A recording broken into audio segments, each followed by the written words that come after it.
Bom dia a todos, bem-vindos a mais uma reunião clínica virtual do Instituto da Criança do Hospital das Clínicas.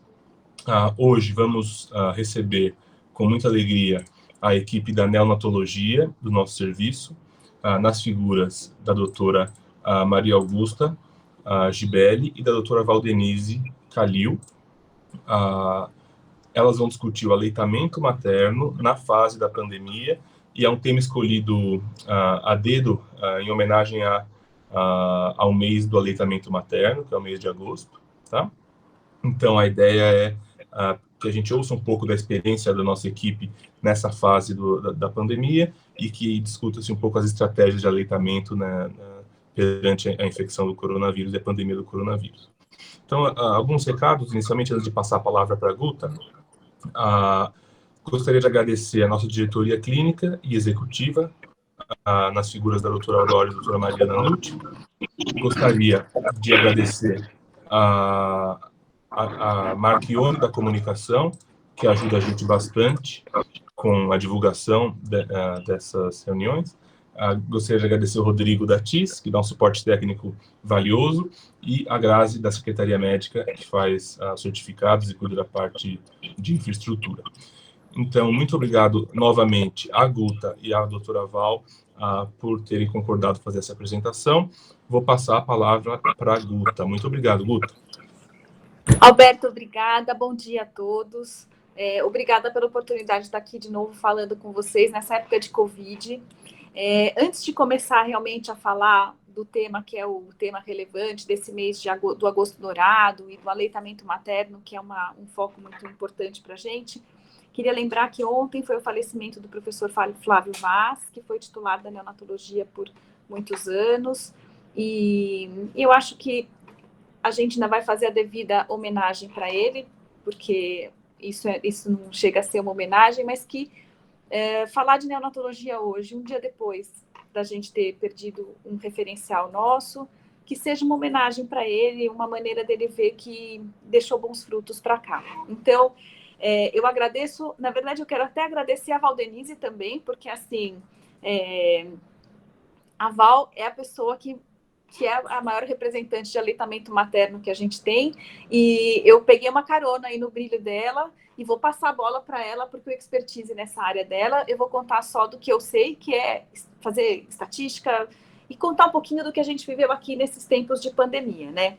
Então, lembrando que, então, esse ano, o tema da Semana Mundial, que eu vou deixar para a Val discorrer sobre isso, claro, é o apoio ao aleitamento materno por um planeta saudável.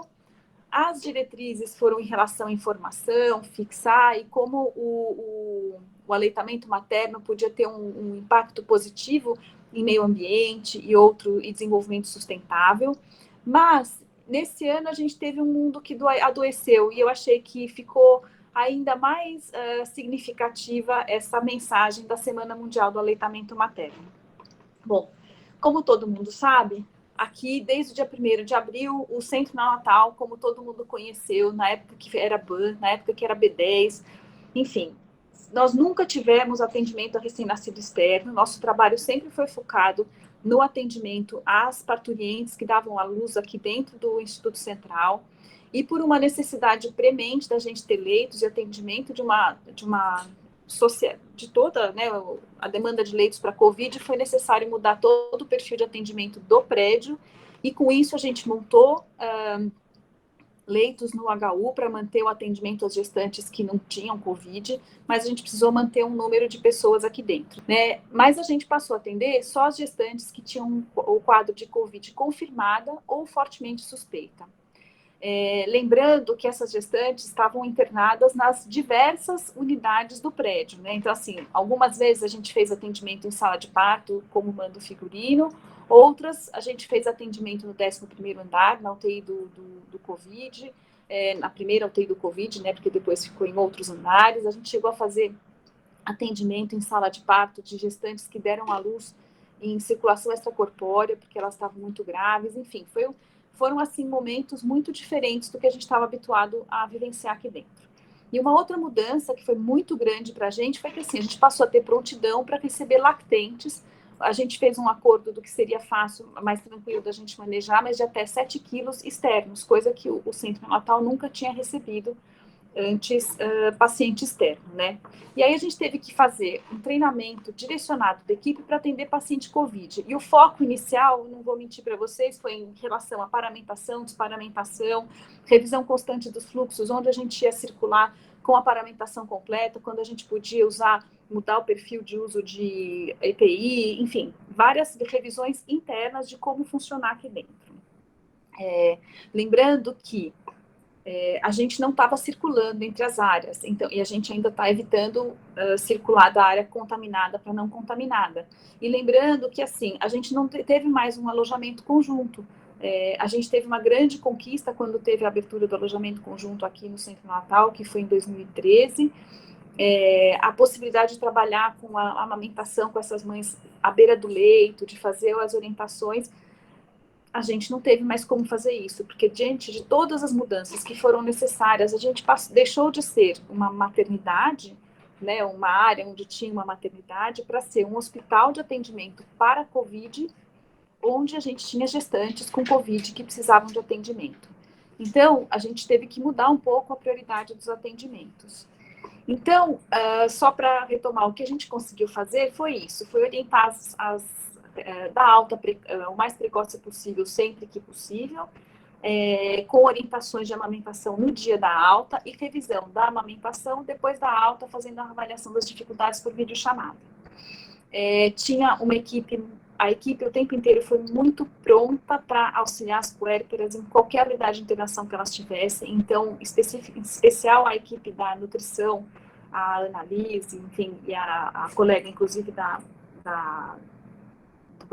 sala de coleta, que ficava lá, elas iam no 11º andar, no 8º, no 10º, onde a gestante, a puérpera estivesse internada, para dar as orientações em relação a práticas para manter e viabilizar a amamentação desses bebês. Ordenha periódica, deixando máquina emprestada e depois mandando para esterilização, enfim, todos os cuidados sendo sempre respeitados. E a gente teve que criar aqui dentro, neste momento, a gente tem um fluxo específico com rotina para a entrada dessas mães e coleta de leite e permanência dentro da UTI neonatal para esses bebês prematuros que estão conosco ainda. Bom, o que eu tenho para contar é um pouco do que a gente está vivendo aqui, mas eu acho que o mais importante agora em relação à amamentação, eu vou passar a bola para a doutora Valdenise, que é realmente a pessoa que sabe de aleitamento e tem, eu acho que, muito para trazer para a gente agora de informação. Eu contei um caos, ela vai contar o que é de verdade. Obrigado, Guta. Então, eu passo a palavra para a Val. Obrigado, Val, por concordar conversar com a gente. Bom dia a todos, é um prazer estar aqui com vocês. Muito obrigada, Guta, pelas suas palavras e parabéns aí pelo atendimento no Instituto Central durante a pandemia. Eu sei que vocês se desdobraram e fizeram todo o possível para preservar o aleitamento nessas crianças. Mas o hospital realmente adquiriu características muito peculiares que nem sempre possibilitaram fazer tudo isso que eu vou falar aqui, que é orientado. Eu fico muito feliz em poder falar para vocês sobre aleitamento durante o mês de agosto, que é chamado de agosto dourado, devido ao padrão ouro da alimentação infantil, que é o leite materno. O que é o agosto dourado? O agosto dourado foi criado em 12 de abril de 2017, no Brasil, no governo Temer, por uma lei 13.435, que é destinado, então, às comemorações de aleitamento materno no Brasil. O símbolo do agosto dourado é o laço dourado, tá? Que tem que ter as duas laterais iguais, simbolizando a mãe e a criança, o nó central simbolizando o apoio do pai, da família, da sociedade, dos profissionais de saúde, e as duas pontas simbolizando o futuro. Tá? O agosto dourado, então, é o mês que foi destinado no Brasil a comemoração de aleitamento materno. E ele começa com a Semana Mundial de Aleitamento Materno, que é comemorada de 1 a 7 de agosto em mais de 170 países. A UABA, que é o órgão central de aleitamento materno no mundo, cuja sede é na Malásia, World Alliance for Breastfeeding Action, cria todo ano um tema a ser trabalhado durante a Semana Mundial de Aleitamento. E neste ano, como a Guta já mencionou, o tema foi Apoio ao aleitamento materno por um planeta saudável.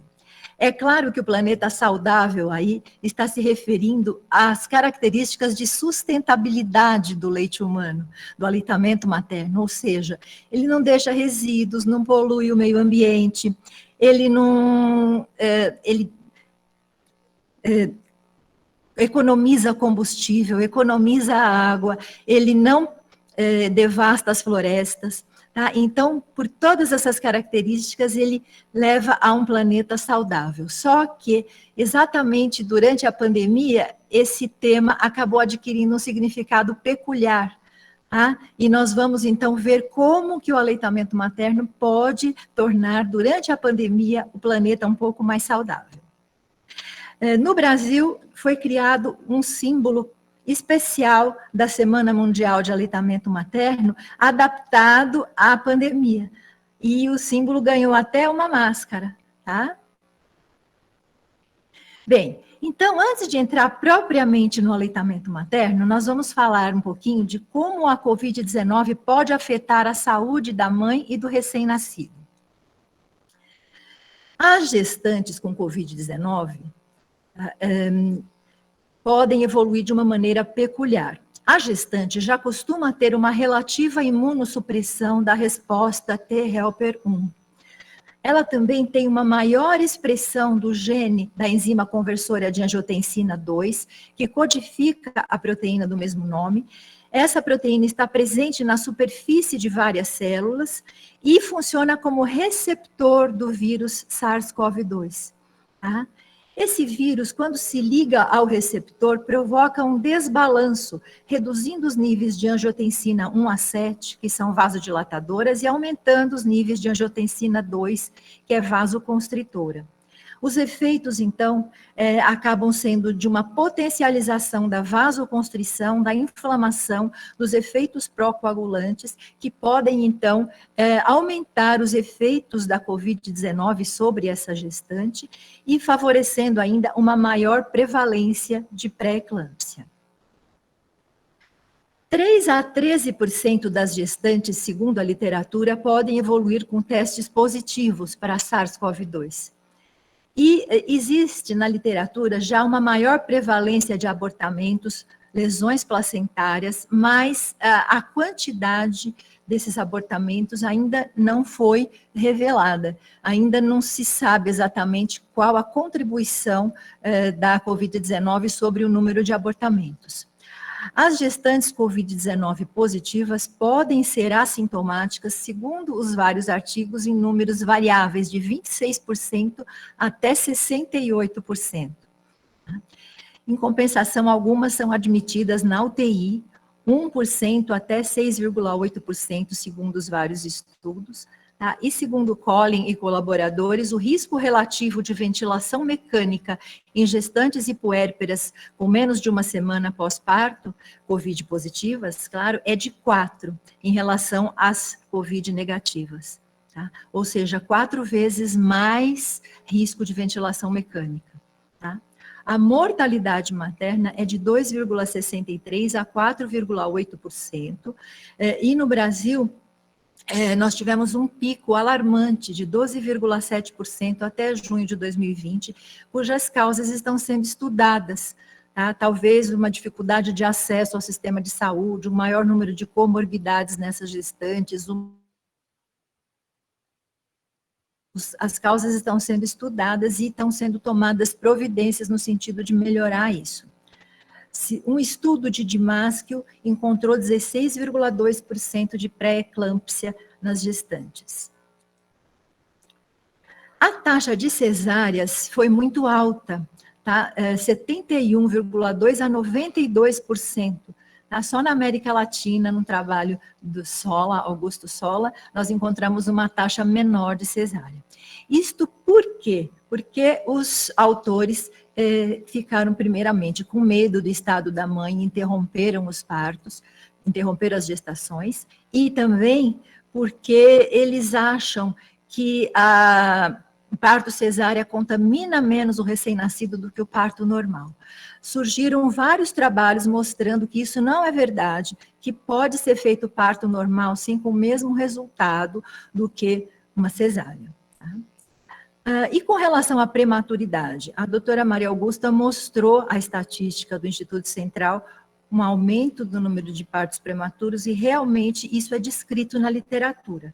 Os vários estudos mostram uma média de 20% a 47% de prematuridade, com uma variação de 13,5% até 63,8%. Com relação à idade gestacional, entre 28 semanas e 31 semanas e 6/7, um número menor, 1,35%, mas de quase 18% entre 32 e 36 semanas, segundo Narang e colaboradores.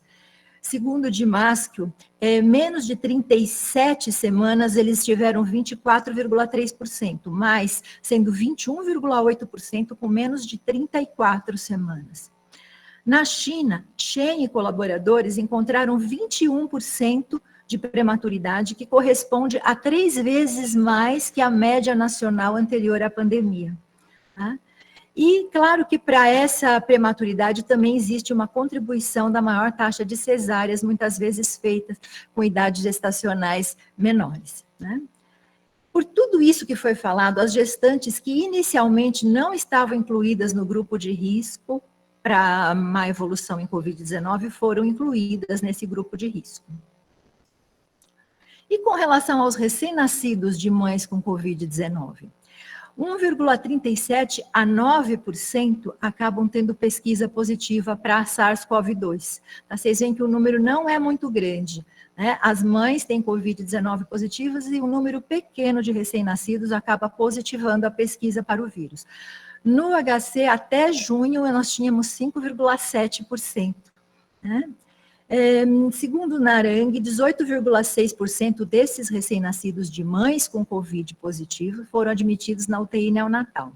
Agora, outros autores pegaram somente os recém-nascidos que positivaram para a Covid-19 e encontraram que 3/4 deles foram admitidos na UTI neonatal, ou por prematuridade, ou por insuficiência respiratória, por distúrbios hemodinâmicos, e nenhum óbito pode ter sido atribuído à infecção. Então, na verdade, não eram casos tão graves assim, aparentemente. A prevalência de baixo peso também é alta na literatura, desde 10,34% até 42,8% foi encontrado nos vários estudos. E com relação às evidências de transmissão vertical do vírus, ou seja, a transmissão do vírus pela via transplacentária, parece ocorrer, segundo os vários estudos, mas é pouco frequente. Tá? Então, eu vou mostrar alguns estudos para vocês verificarem em que pé que nós estamos. Tá? Zeng e colaboradores mostraram uma coorte de 33 recém-nascidos, filhos de mães infectadas por SARS-CoV-2, todos com sinais de infecção neonatal precoce, ou seja, nas primeiras 72 horas de vida. Foram tomadas precauções para evitar o contágio dos recém-nascidos, justamente para que eles não tivessem essa confusão. Né? E 3 recém-nascidos mostraram RT-PCR positiva para o SARS-CoV-2. E aí interrogaram, então, se houve transmissão vertical, já que haviam sido tomadas todas as precauções para evitar o contágio dos recém-nascidos, por que esses recém-nascidos positivaram? Os autores acharam que poderia ser transmissão vertical do vírus, essa incidência foi de 9%. Tá? Mas os autores pesquisaram e encontraram amostras negativas para o vírus em líquido amniótico, sangue de cordão e leite materno. Então, não deu para confirmar essa transmissão vertical. Alzamora e colaboradores no Peru, eles avaliaram uma mãe Covid-19 positiva grave, que tinha sido entubada, foi para ventilação mecânica e teve um recém-nascido pré-termo com 33 semanas e 3/7, que foi separado da mãe e não recebeu leite materno. Tá? Ele apresentou RT-PCR positiva para SARS-CoV-2 16 horas após o parto, foi muito precoce, através de um swab nasofaríngeo. E RT-PCR novamente foi positiva 48 horas depois. E aí foi interrogada também a transmissão vertical. Tá? Mas os autores não coletaram amostras de líquido amniótico, placenta, sangue de cordão e leite materno, portanto, eles também não puderam comprovar a transmissão vertical. Dong, Zheng, avaliaram 3 recém-nascidos de mães Covid-19 positivas, tá? E encontraram IgM, o anticorpo IgM positivo no soro dos recém-nascidos ao nascimento, e em 2 deles ao nascimento e em um deles com 2 horas de vida. E também nesse sangue encontraram níveis elevados de citoquinas inflamatórias. Interrogaram, então, a transmissão vertical, já que a IgM, ela não é transmitida por via transplacentária. Os recém-nascidos que estão infectados e por infecção intrauterina, no caso, deveriam ter produzido a IgM, provavelmente. Tá? Só que as amostras dos recém-nascidos no sangue, no swab nasofaríngeo, foram negativas para o vírus. Então, será que esses resultados de IgM eram falsos positivos? Tá? Também não ficou esclarecido.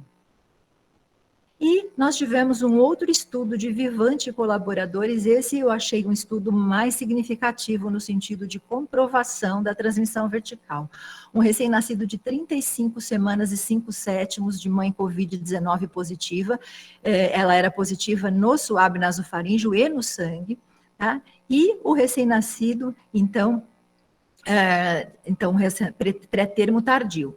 A RT-PCR foi positiva em líquido amniótico colhido com bolsa íntegra antes da rotura da bolsa, foi positivo no swab nasofaríngeo e retal do recém-nascido com 1 hora de vida, no sangue do recém-nascido e no lavado broncoalveolar com 6 horas de vida e em amostras de placenta, em várias amostras de placenta. O exame histológico da placenta era alterado, tá? E o recém-nascido tinha sido entubado logo ao nascimento, mas foi estubado rapidamente com 6 horas de vida. Mas no segundo dia ele apresentou manifestações neurológicas, hipertonia, suspeita de crise convulsiva e o líquor alterado com 300 células com 2 dias de vida. Tá? Depois esse líquor normalizou. A ressonância magnética com 11 dias de vida estava alterada. Tá? Então, neste caso, a transmissão vertical parece comprovada. Tá? São muitas evidências. Então, agora nós vamos entrar propriamente nas evidências relacionadas ao aleitamento materno durante a pandemia. Existem vários estudos que tentaram procurar e encontrar o vírus no leite humano. Tá? Mas muitos não conseguiram, a maioria não conseguiu. Existem alguns poucos estudos que nós vamos mostrar a seguir, que podem evidenciar alguns fragmentos do vírus no leite humano. Tá? O primeiro estudo que eu quero mostrar foi uma revisão feita no Brasil por Martins Filho e colaboradores. Foi uma revisão sistemática até 21 de abril de 2020, onde ele avaliou 8 estudos com presença de SARS-CoV-2 no leite materno. Tá? Ele procurou o SARS-CoV-2 no leite materno de 24 mulheres sintomáticas com Covid-19 no 3º trimestre da gestação. As amostras foram coletadas imediatamente após o parto, do trato respiratório superior do recém-nascido e dos tecidos placentários, e as RT-PCRs foram todas negativas. Foram coletadas 13 amostras do leite materno entre o D0 e o D10 pós-parto, e as RT-PCRs foram negativas para a presença do vírus SARS-CoV-2. Ele não encontrou nenhum fragmento do vírus no leite humano. Já Lackey e colaboradores nos Estados Unidos realizaram uma revisão sistemática até 17 de abril de 2020, encontrando 13 estudos que relacionavam SARS-CoV-2 e leite materno. 9 avaliaram mulheres com Covid-19 no terceiro trimestre da gestação e 4 avaliaram mães de lactentes infectados por SARS-CoV-2 que estavam mamando, né? Um total, então, de 32 mulheres e 48 amostras de leite materno. Vocês veem que é um estudo bem grande, tá? Uma amostra de leite materno no primeiro dia de vida apresentou RT-PCR positivo para SARS-CoV-2, tá? Mas negativou 2 dias depois. Esse foi o primeiro estudo a detectar o RNA viral no leite materno, realizado por Vu e colaboradores em março, tá? E outro estudo de Yu e colaboradores encontrou uma amostra de leite materno com IgG positiva para SARS-CoV-2, num lactente de 13 meses que estava em aleitamento materno. Tá? Isso mostra a importância do leite materno para transmitir anticorpos para o lactente e realmente poder protegê-lo contra a infecção ou contra a gravidade dos sintomas da infecção. Então, voltando, né, Lackey e colaboradores interrogaram por que o RNA viral é pouco detectado no leite humano e levantaram algumas hipóteses. Será que os métodos e cuidados para a coleta láctea estão adequados? Será que os métodos de manuseio e armazenamento do leite estão adequados? Será que foram validados os testes para o leite humano? Então, elas avaliaram os protocolos para extração do ácido nucleico, seleção dos reagentes, adequação dos controles positivos e negativos, utilização de leite humano fresco ou congelado, tudo isso pode interferir no isolamento do vírus.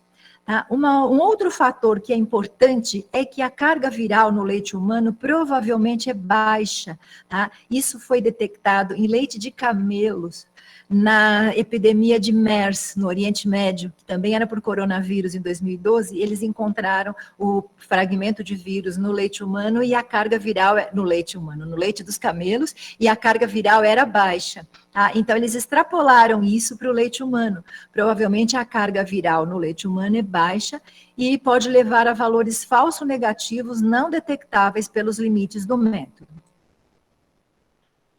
Há cerca de 7 estudos, então, mostrando fragmentos do RNA viral no leite humano. Tá? Todos os autores estão listados aqui.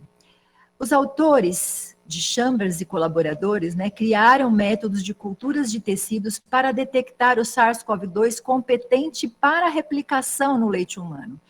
E eles encontraram o seguinte, que os fragmentos de RNA encontrados nas amostras não tinham poder de replicação, portanto, não tinham poder de infectar as crianças através do leite humano. Tá? Não encontraram o RNA e nem o vírus viável em amostras após pasteurização do leite previamente contaminado com vírus competente para replicação. Então, eles contaminaram um leite com vírus competente para replicação, pasteurizaram esse leite e não detectaram mais o RNA e nem o vírus viável nessas amostras. Portanto, é um alento para nós saber que a pasteurização inativa o coronavírus. Tá? Evidências relacionadas à presença de anticorpos contra SARS-CoV-2 no leite humano. Eu já tinha falado de um trabalho do Yu e colaboradores que encontrou a IgG positiva para SARS-CoV-2 em um lactente de 13 meses na amostra de leite materno. Tá? E nós temos um outro estudo de Focus e colaboradores que mostraram uma forte resposta imune de IgA secretória em 12 amostras de leite materno. E encontraram também IgM em 4 amostras de leite materno, coletadas de 15 mulheres com Covid-19. Então, nessas 15 mulheres, 80% tinham produzido IgA no seu leite e 26,6% IgM. Vocês veem que maravilha, né? Que é o leite humano para transmitir esses anticorpos para o recém-nascido e para o lactente. Tá? Dong e colaboradores também encontraram IgG e IgA em amostras de leite materno de uma mãe Covid-19 positiva. Tá? Os recém-nascidos foram negativos para SARS-CoV-2, o leite materno foi negativo para o vírus, tá? E a IgG sérica estava elevada no recém-nascido, mas provavelmente era de origem materna, porque os níveis logo diminuíram. Bom, nós agora queremos mostrar para vocês como é a evolução de recém-nascidos que foram amamentados de mães com Covid-19 positivas. Tá? Então, nós temos uma coorte observacional americana, tá? Realizada por Salvatore e colaboradores, muito abrangente. Eles avaliaram 1.481 partos e encontraram 8% de mães RT-PCR positivas para o SARS-CoV-2. Então, eram 120 recém-nascidos desses 8% de mães. Com 24 horas de vida, todos apresentaram RT-PCR negativas. Tá? Todas as mães amamentaram seus filhos. Com 5 a 7 dias de vida, 82 recém-nascidos completaram o segmento e 79 desses 82 repetiram as RT-PCR, que se mostraram todas negativas. Com 14 dias de vida, 72 dos 82 recém-nascidos repetiram as RT-PCR e todas negativas. Portanto, nenhum bebê se contaminou, todos mamando no peito. Tá? E todos os recém-nascidos foram assintomáticos. Uma outra série de casos na Espanha, de Augusto Pereira, tá? Avaliou 22 mães Covid-19 positivas antes do parto. 50% delas eram sintomáticas, certo? E 22 recém-nascidos, todos eles tinham RT-PCR negativas, tá? 91% dessas mães amamentaram seus recém-nascidos. Só 2 não foram amamentados porque eles foram para UTI, era um pré-termo, tá? E o contato pele a pele na sala de parto foi realizado em 59,1% dos bebês e aleitamento na primeira hora, 54,5% dos casos. O segmento desses recém-nascidos, 82% desses recém-nascidos com 1 mês ainda estavam mamando, tá? E 77% ainda estavam mamando com 1,8 meses ou 54 dias de vida. Tá? 73%, que eram 16 recém-nascidos, ficaram em aleitamento exclusivo. No início, essas mães não estavam bem, esses bebês receberam fórmula por cerca de 48 horas, depois eles passaram para o seio materno quando as mães melhoraram e conseguiram ficar em aleitamento materno exclusivo. No final do segmento, todos os recém-nascidos estavam bem e com RT-PCR negativa. Então, nenhum também se contaminou através do leite materno. Tá? Como nós vamos tornar o planeta mais saudável durante a pandemia? Nós vamos tentar respeitar as recomendações sobre aleitamento materno. Tá? Quais são essas recomendações, então, baseadas nas evidências que nós mostramos?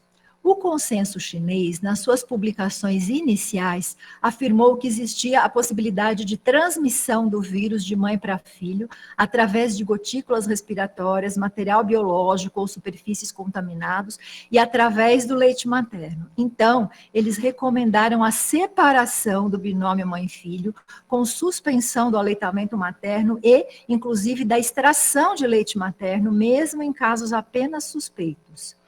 Orientou ainda que o aleitamento materno e ou a extração de leite materno só fossem permitidos se as RT-PCR fossem negativas para o SARS-CoV-2 na mãe e no leite materno.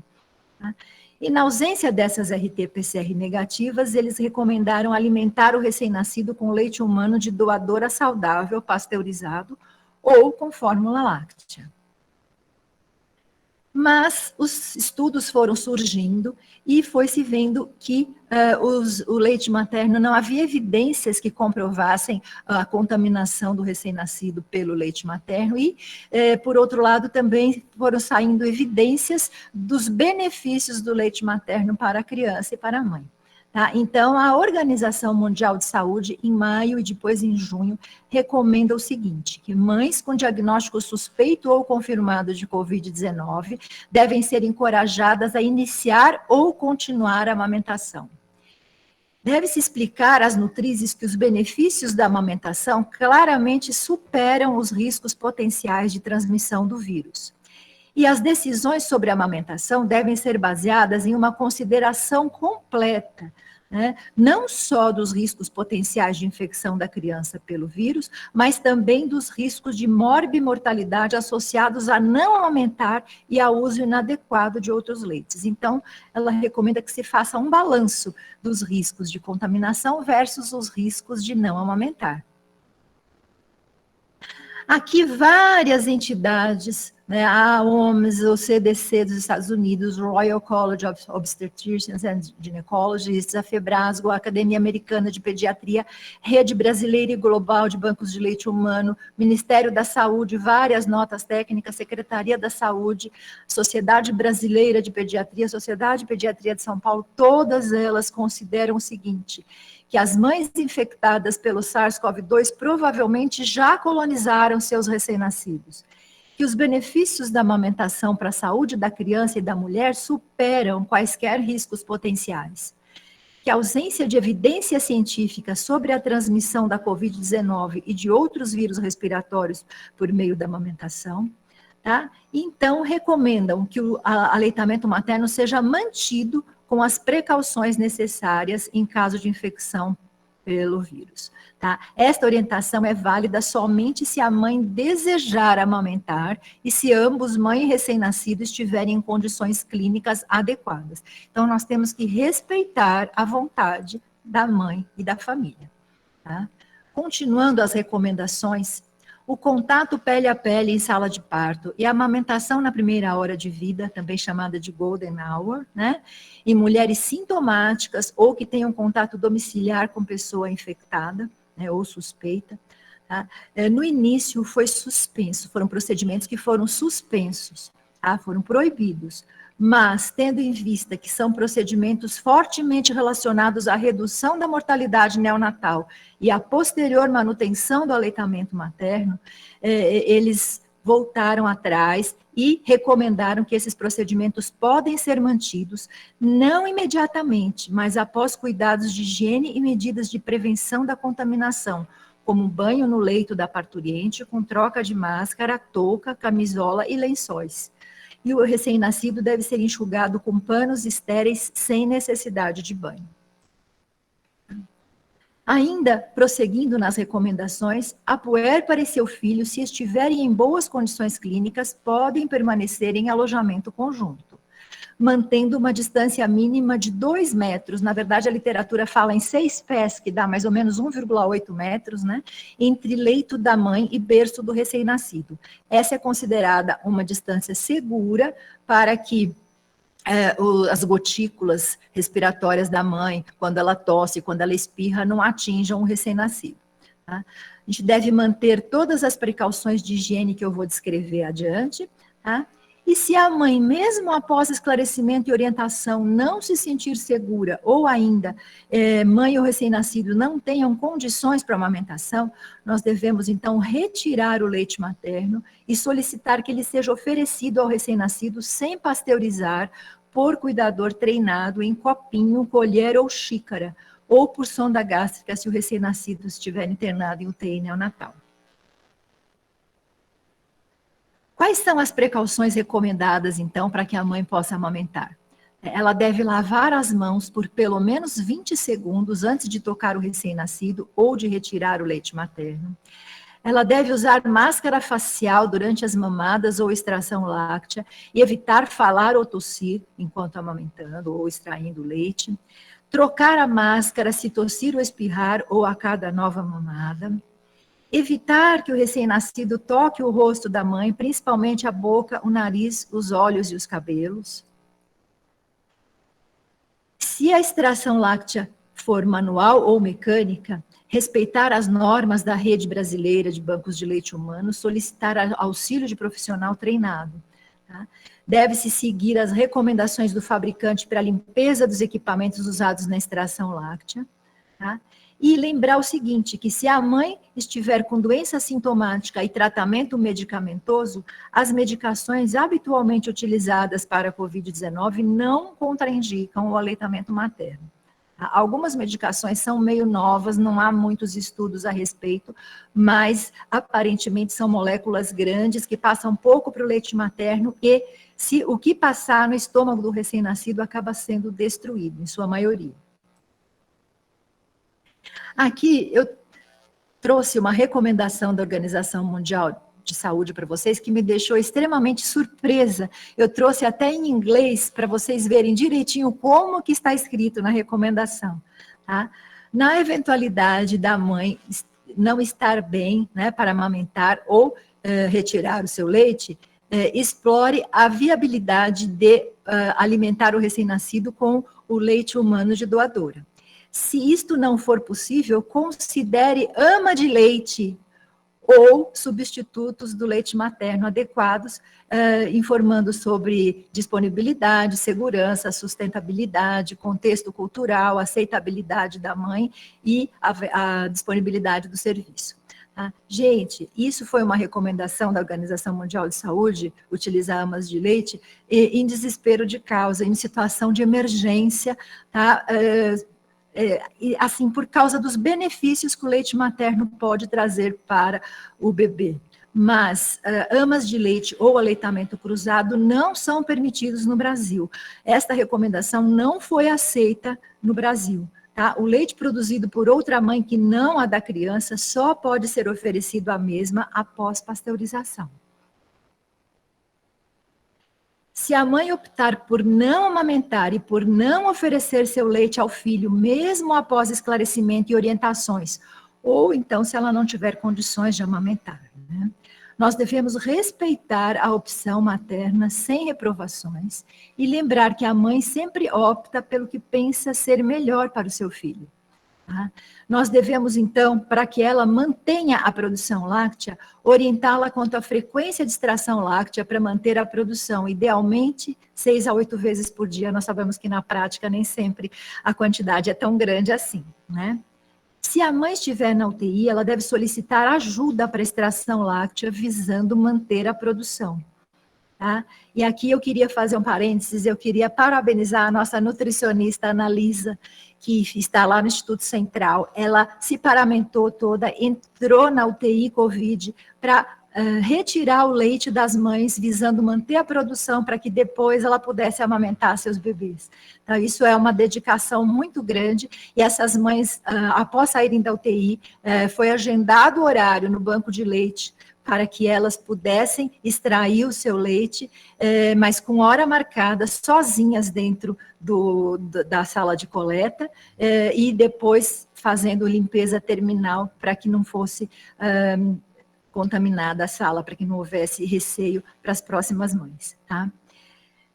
Quando o recém-nascido, então, ainda não está recebendo o leite da sua mãe, deve-se oferecer a ele, se possível, leite pasteurizado de doadora saudável em copinho, colher ou xícara.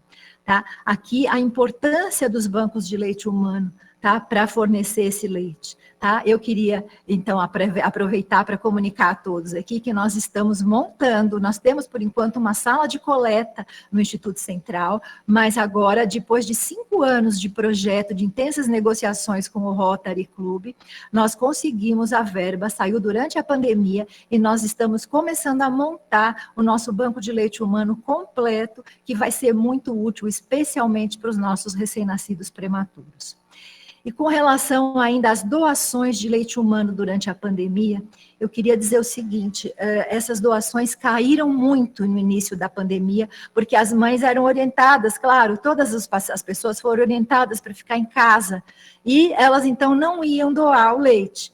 Tá? Só que aí, quando chegou o dia 19 de maio, que é o Dia Mundial da Doação de Leite Humano, foi feita uma campanha, porque os bancos de leite estavam com estoque muito baixo, e essas mães, então, foram informadas de que elas poderiam agendar horário, tanto no local, como no domicílio, para fazer a sua doação, e essas doações foram voltando aos índices anteriores. Isso é muito importante, gente. Os bancos de leite estão se cercando de toda a segurança. É muito importante que as mães continuem doando leite para os bancos de leite humano. Se a mãe optar, então, por não amamentar e por não oferecer seu leite ao filho, né, o recém-nascido ficará separado da mãe enquanto durar o período de transmissão do vírus. Se não houver possibilidade de teste, enquanto ela estiver sintomática, ela tem que ficar separada, ou até 14 dias do início dos sintomas, o que ocorrer antes. O ideal, na verdade, é que a mãe utilize as precauções de contágio até que ela tenha 2 testes por RT-PCR negativos para SARS-CoV-2, com intervalo igual ou superior a 24 horas. Tá? Mas a gente sabe que nem sempre existe disponibilidade de testes nos locais, né? E 2 ainda mais, né?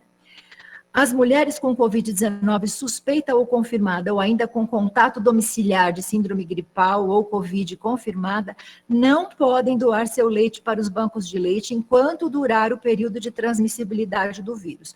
Elas só podem doar para o seu próprio filho, mas para o banco de leite, não. Isso é uma norma da rede brasileira, da rede global de bancos de leite humano. E eu queria enfatizar aqui a importância do aleitamento materno no contexto da pandemia. Tá? A importância para a saúde da mãe e da criança, já que ele precisa minimizar os efeitos indiretos da pandemia sobre a mortalidade infantil e materna. Eu estou me referindo a uma publicação do Lancet de julho de 2020, com dados de 118 países, onde eles realizaram uma estimativa da possibilidade de aumento de mortalidade infantil e materna. Por quê? Porque houve, durante a pandemia, a redução da cobertura dos serviços essenciais de saúde, como pré-natal, puericultura, imunização e outros, tá? E um agravamento da crise econômica, dificuldade de acesso a alimentos, com aumento da prevalência de desnutrição. Tá? Então, foi estimado o valor da possível elevação da mortalidade de crianças com idade de 0 a 5 anos e também da mortalidade materna. No melhor cenário, ou seja, com pouca piora do serviço de saúde, com pouca desnutrição, eles estimaram um aumento de 253.500 mortes adicionais de crianças de 0 a 5 anos e de 12.200 mortes maternas adicionais.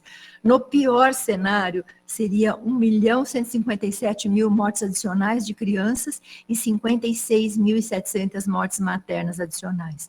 Isso corresponde a um aumento de 9,8% a 44,7% nos óbitos infantis por mês, e 8,3% a 38,6% nos óbitos maternos por mês. E o aleitamento materno, então, poderia contribuir para minimizar esses efeitos sobre a saúde da mãe e da criança. E a importância para a saúde mental da mãe.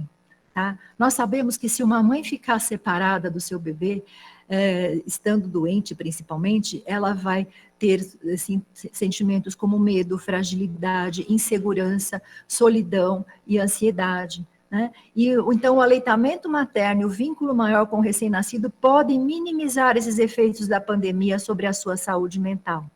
Tá? Por outro lado, a manutenção do aleitamento materno pode ser influenciada pelos efeitos dos protocolos para controle da Covid-19 sobre a saúde mental materna, tanto no hospital como em casa depois. Tá? Então, existe uma grande necessidade de apoio e estímulo que nem sempre estão sendo oferecidos durante a pandemia. Tá? Nós estamos participando de um estudo multicêntrico, cujo centro coordenador é a USP de Ribeirão Preto, tá? E existe a participação da USP e mais 24 centros, tá? Sobre o impacto dos protocolos para controle da Covid-19 na instituição do aleitamento materno em população atendida em hospitais brasileiros. É chamado Projeto BRA-COVID, Breastfeeding Brasil COVID. Tá? Nós estamos na fase final da coleta de dados, estão sendo aplicadas escalas para as mães avaliarem, para nós avaliarmos a repercussão sobre o aleitamento materno de todos esses protocolos. Tá? Então, as considerações finais sobre aleitamento materno e Covid-19. Não há evidências robustas sobre a transmissão do vírus SARS-CoV-2 pelo leite materno. Mais estudos são necessários. As mães devem ser informadas de que os benefícios do aleitamento materno superam substancialmente os riscos potenciais de transmissão do SARS-CoV-2. A importância do apoio e do suporte emocional a essas mães durante a pandemia. e a promoção, proteção e apoio ao aleitamento materno devem ser intensificados, tendo em vista seus benefícios e consequente potencial para minimizar os efeitos indiretos da pandemia sobre a saúde materno-infantil. Para quem gostar de ler e quiser mais detalhes, nós lançamos esse boletim número 12 da RAMB, da Revista da Associação Médica Brasileira, sobre aleitamento materno durante a pandemia de Covid-19. Saiu a 27 de maio. É claro que algumas coisas já surgiram depois da publicação desse suplemento, mas ele ainda é bastante atual. Obrigada a todos pela atenção. Doutora Val, muito obrigado por ter trazido essa revisão para a gente. Isso aqui foi uma aula não só de aleitamento, mas de como o conhecimento científico é construído, né? Uma linha do tempo dos estudos, de como cada estudo levanta novas perguntas e traz respostas. Então, parabéns pelos seus estudos, pela revisão e pela clareza e a didática que você traz isso para a gente. A gente pode fazer uma rodada de perguntas.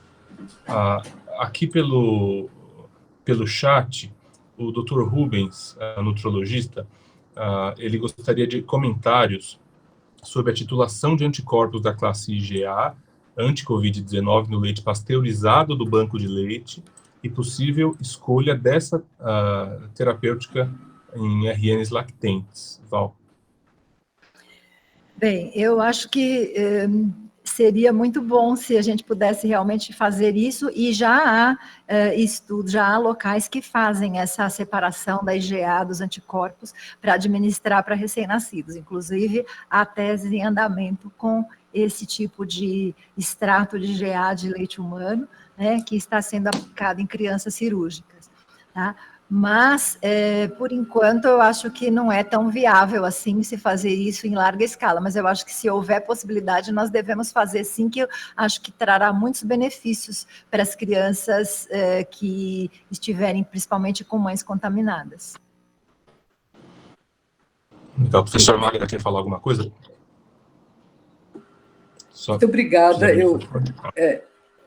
Está ouvindo? Estou te ouvindo bem.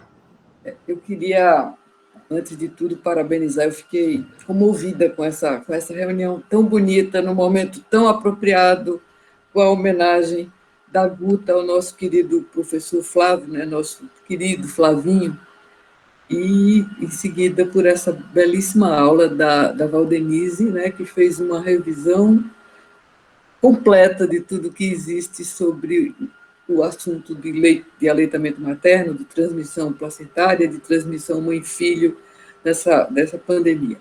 Eu acho que é um orgulho muito grande para nós do Instituto da Criança ter uma equipe desse nível de competência e de dedicação, né, de comprometimento. Então, agradeço muito, espero que essa reunião, a divulgação seja multiplicada. Eu queria fazer 2 comentários. O segundo é sobre a questão da IgA, mas o primeiro é um tema que a Valdenise tocou muito bem, que é o risco dessa pandemia de se voltar para trás em termos de assistência à saúde, né? Quer dizer, com os medos, assim, com fundamento e sem fundamento, mas, enfim, a verdade é que a vacinação, o aleitamento, a puericultura, isso só para falar em pediatria, todos os níveis estão caindo e os riscos dessas más práticas são muito grandes. Então, eu acho que nós precisamos, viu, Alberto, rapidamente voltar nos apegarmos a esse tema, ou começarmos a discutir o tema de esclarecer as pessoas que não pode abandonar o segmento da criança, a puericultura, o aleitamento, a vacinação, tudo isso tem que ser mantido. E, obviamente, todas as crianças que nós temos com doenças crônicas que também precisam ser seguidas, né? Então, isso é um risco muito grande. Então, eu achei muito adequado também, Valdenise, esse comentário. Em relação à IgA, a esse concentrado de IgA, que o Rubens perguntou, e a Valdenise já respondeu, eu só queria fazer mais um comentário. Nós estamos, e penso que como o banco de leite aqui podemos divulgar muito mais e estender muito mais esse benefício, nós estamos desenvolvendo técnicas para separar a IgA de leite de mães saudáveis, não é? E pasteurizar 2 vezes, isso nós estamos padronizando, e essa preparação, digamos assim, está sendo usada inicialmente em recém-nascidos, você deve saber muito bem, Rubens, aí no berçário nosso carinhosamente chamado de B5, né, no CTI-N2, para a tese da enfermeira Angela Midori, e está sendo usada em recém-nascidos cirúrgicos, principalmente, quer dizer, nesse momento são recém-nascidos submetidos à cirurgia para gastrosquise, que permanecem, às vezes, algumas semanas sem poder se alimentar. Então, nós já estamos, que eu me lembro, acho que tem o 28º e o 29º internados, é um modelo duplo cego, e pretendemos chegar aos 40, que eu acho que chegamos até o começo do ano que vem, é um projeto apoiado pela FAPESP, e aí a seguir nós vamos divulgar o resultado, e se houver possibilidade, vamos usar essa tecnologia que está sendo desenvolvida e estendê-la a outros recém-nascidos que não conseguem ser alimentados diretamente no seio materno. Então, é só esse comentário que eu queria fazer e assim, parabenizar fortemente aí vocês por essa reunião. Assim, realmente é um gosto muito grande, particularmente para mim, né, que sou... Escreveu ou não? Tá, muito obrigada. Quer responder, Val? Eu gostaria de agradecer as suas palavras, professora. Para mim é muito importante a sua opinião, já que é uma pessoa tão estudiosa do aleitamento materno e que tanto sempre me incentivou a prosseguir com as pesquisas, com os estudos em aleitamento e com o projeto do Banco de Leite Humano. Finalmente, acho que nós vamos conseguir inaugurar esse banco de leite e a senhora será a primeira convidada de honra. Muito bom, excelente. Mais alguma pergunta, gente? Pelo chat, se alguém quiser escrever, ou alguém quiser abrir microfone, comentar. A professora Edna teve que sair. Achei que ela ia comentar alguma coisa, uma pena que ela precisou para outra reunião. O doutor Jaime está comentando, está com saudades e está sentindo muito orgulho. Legal, doutor Jaime. Faz tempo que a gente não se vê, doutor Jaime. Bom que você apareceu hoje aí. Mais alguma coisa?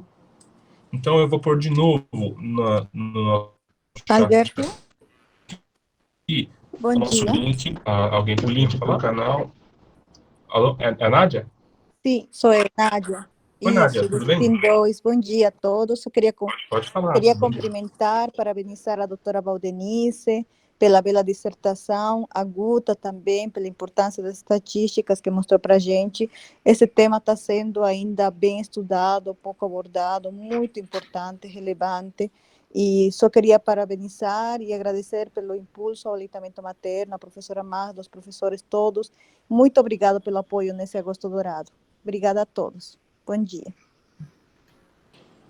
Legal, obrigado, Nádia. Então, coloquei aqui no nosso chat o link para a página no YouTube. Então, quem ainda não segue pode ir lá e seguir e divulgar. Então, tem excelentes palestras já gravadas lá e nos próximos dias essa excelente palestra deve entrar junto. Muito obrigado a todos, obrigado, Guta, obrigado, Val. E a gente se encontra Obrigada a todos. em breve. Tchau, Obrigada até mais. pela atenção. Obrigada a todos. Tchau. Tchau, tchau. Tchau.